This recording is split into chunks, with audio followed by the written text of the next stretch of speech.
we'll get right into it without further ado. Mr. Rob Barron, who's running for Des Moines City Council, Ward 1, which is the northwest part of Des Moines. And the floor is yours, Rob. Thank you, Mitch, and thanks to the four of you for taking the time to talk to me tonight and consider me for an endorsement. It would mean quite a lot. I know you all. You know my bio from what Mitch just said, and I mean most of you know me for a lot of years. I think the thing to know about me and about this campaign is it is, I think, a rare opportunity to be able to change the power structure in a city like Des Moines.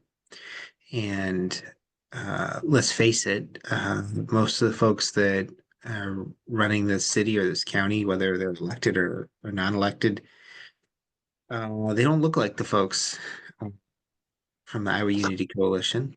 And they don't vote the way that I think we would want all the time.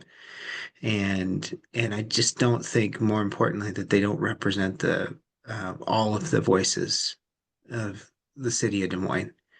And I think we get better policy when we have a more diverse elected body. But I also just think that we inspire more people to want to be in elected office. You know, Mitch mentioned the school board and the LPN. Um, I was reflecting on some of that when I was getting ready for this race. And so when I was elected to the school board in 2013, that was the first time Des Moines had elected a Latino to any office. But somebody I respect once said, it's not that important to be the first. It's important not to be the last. And so by the time that I left the school board 8 years later, the city had elected four Latinas to the school board, including Maria Alonso, who I think you talked to earlier tonight. And that's really important. Now, we've never elected a Latino to the city council. Joe Henry's run, Maria Campos has run. My dad ran back in 1979. And so I think it's important when we have opportunities like this to uh, rally around each other. But it's also, this campaign's about way more than representation. It's about the issues, and it's about who's being spoken for in this community. And I just, I look at some of the decisions that this council's made in the last couple of years, and even going farther back than that. And certainly what happened last summer on homelessness was shameful. To lead with a $150 fine for people that are sleeping outside, as though that's the tough love that they needed to find housing. And then to try and run it through with 3 days' notice on a special meeting on a Monday morning and waive all three readings was just wrong. And we can do a lot better. And unfortunately, it was Chris Coleman that was the spokesperson and cheerleader for that whole effort. And I think a lot of the stuff starts with him. So I'm excited to put my record up against his and my vision for the city up against his. We've already gotten a great head start on this campaign and raising money, collecting volunteers, getting my name out, getting the plan rolled out. We have a house party in 2 days. That'll be our second one already. And I think we have three or four lined up to follow over the next several weeks. So, I know this is not an easy race, but I'm gonna throw everything I've got at it, and I'm excited about where we are so far. Well, thank you, Rob. I have two questions. I'll throw out the first one. How Mhm. can the city ensure equity in pay as well as providing good wages, especially given the current budget situation with the city of Des Moines and other cities around the state? So, yeah, the first question.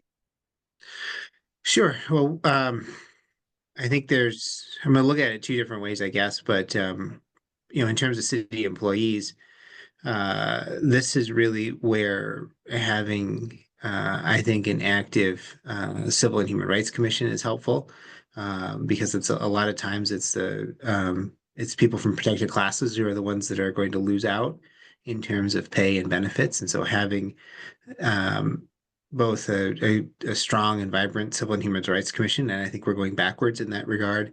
And also the right folks in the HR office is very helpful for folks to be able to advocate for themselves appropriately. And then, if you're thinking about the the many projects that the city of Des Moines green lights every year, having strong requirements for skilled labor that really put a value on people who are responsible and I think is the right way to go about making sure that we're not in a race to the bottom when it comes to like the building trades, for instance, that are doing a lot of work to build all throughout our city.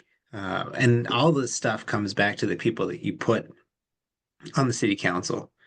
So the people that are in these positions, the one that I'm running for, they're supposed to represent the vision and the values of the city. And your question's a values question. And if this is an issue where we're having problems, then we've got the wrong people representing the wrong values of our city. Okay, Rob, thank you very much. Question number two, how can the city maintain sustainability practices, especially since eliminating that department recently? And how should that be addressed? Yeah. I got to be honest with you. I was talking to somebody last night. I was at CCI did a community meeting last night, and I was there for that with about 50 other folks talking about community issues and figuring out what the next priorities for that organization should be. And that was a great experience to sit there and participate with a bunch of different folks. And I was walking out, and somebody asked me about sustainability, and my point to him was. Um, yeah, the city manager took this action, but the city manager can count votes. He doesn't have to do it behind closed doors. He knew that he had a council that would not have pushed back on firing those two individuals. That sets us back a lot. Again, vision and values here, right? This is not a majority of this council that will prioritize sustainability. And I thought Councilmember Mandelbaum did a really good job of highlighting the ways that we could have moved forward and maintained those two positions. Cities talking about being able to go out and apply for more funding, but it just doesn't seem like a priority to them. So we have to change the leadership up there, plain and simple.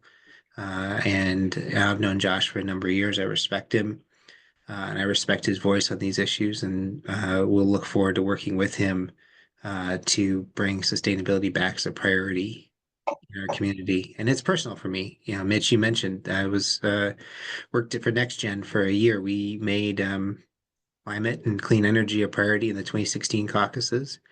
And I got a 7 and a 12-year-old upstairs right now. And the decisions that our council make impact them more than they impact me. And so putting our climate as a priority for the city is really important to me for that reason. Well, so what we're going to do now, we still got 5 minutes remaining. So I'm going to give you 3 minutes. Talk a little more about yourself, your campaign, your issues. Then I'll take like the final minute to kind of close it out then. Okay, great. Well, I've mentioned a little bit about housing and homelessness. At this point in time, that feels like the number one issue in this campaign. I'll say at this point in time because there's a long ways between now and November 4th. I have been to 4 different neighborhood neighborhood association meetings so far in this campaign. We've had a couple of house parties. We have our campaign kickoff coming up on March 31st at Drake Park at 5 o'clock, which I hope folks watching this will write down in their calendars and join us. There's no requirement to give a donation, just come and be part of this.